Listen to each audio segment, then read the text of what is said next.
Hi everyone, in front of me I've got OPPO A3 and let me share with you how to activate automatic system updates on this device. So let's start with opening the settings, and here we have to scroll down to the very bottom to find about device. Now we have to scroll down and enter version and localize this version number, which is at the top of the list.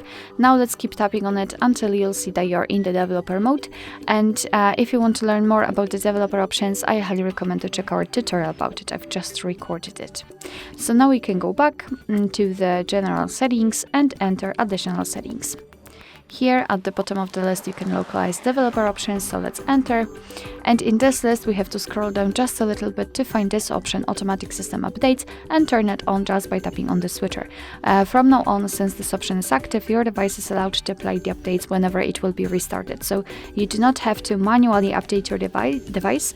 However, remember about restarting it from time to time, so it will have a chance to find and apply the updates. Of course, you can turn this option off whenever you want to, just by tap on the switcher again.